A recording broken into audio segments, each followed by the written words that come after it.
Hi there, welcome to Real Life on the Homestead in Ontario. And today is a multitasking day. I have to clean the barn, I have to clean the chicken coop, but I also can be doing something in the kitchen while I'm not in here. And over I see how people complain about not having time, but I just want to show you that you can do this. It's worth it for your family. Today we're going to be making some chicken stock while we're out working. And it's so simple. There's no reason to buy canned or boxed chicken, vegetable, beef stocks. You can do these at home and you just slowly put stuff away in the freezer, and when you're ready to do it, boom, easy as goes. So I am going to just show you how simple this is.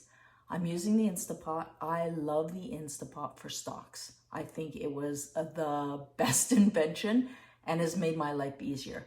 When I used to do stocks in the stock pot, I'd have it on the stove for hours and hours. The house would get all steamy.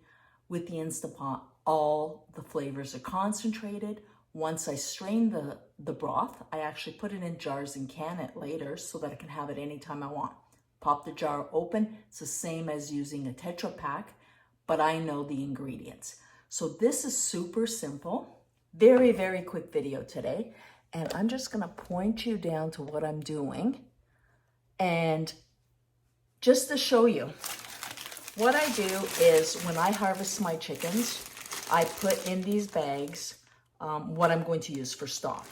And this here is chicken heads, chicken feet, and chicken backs. I know people think, ooh, but that is where there is so much cartilage and flavors.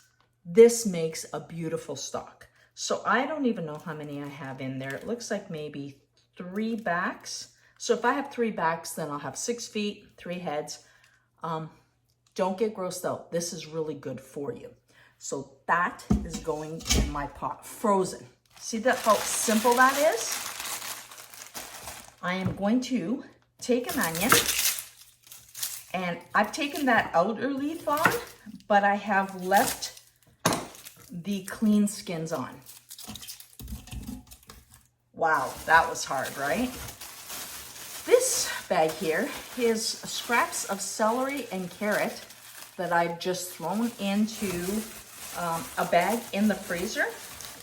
And I do that every time I clean my vegetables because I know I will use it for stock later. Oh, and I have some parsley in here. Again, just into the pot. See how hard this is, right? And you see why I say anyone can do this. These are bay leaves that I grow on my laurel tree, and I dry them out once a year. So I'm gonna throw in just a few.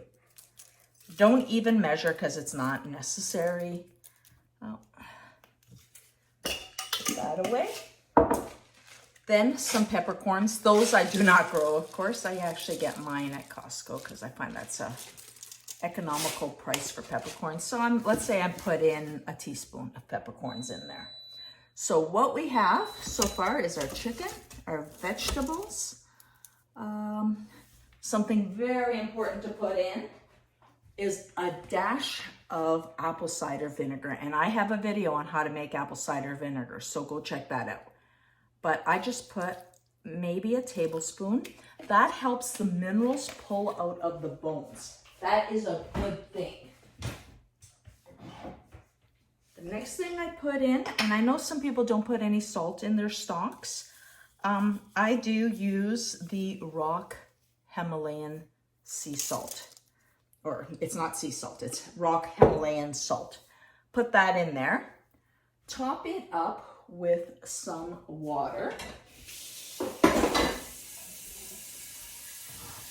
Just waiting for that to fill up. I didn't have that ready because I wasn't planning to do a video, and then when I decided, oh, you know what, I could share this, I set up the tripod really quick so that I can share with you what my plans are. Let's see how much I need in there. Now, you're not filling up your Instant Pot more than 3/4 full.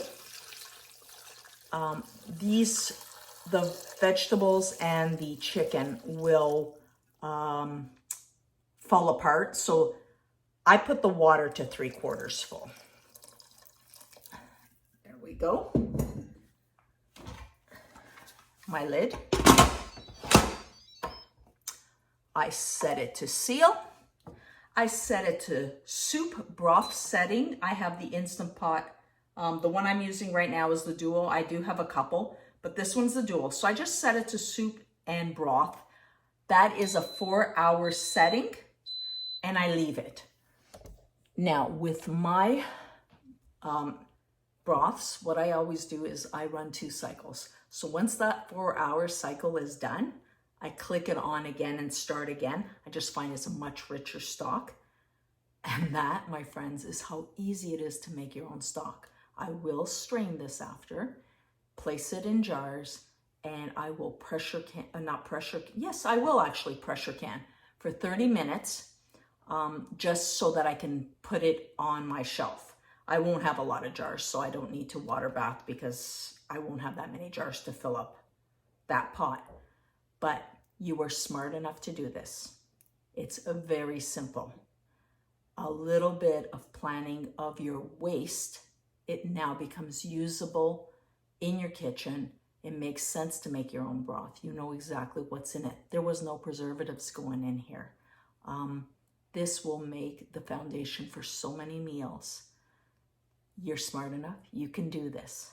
So please, if you like this kind of content, like, subscribe, share with your friends, and get notified of when I have these brilliant ideas to set up the camera and do a video. And again, always, always live your best life.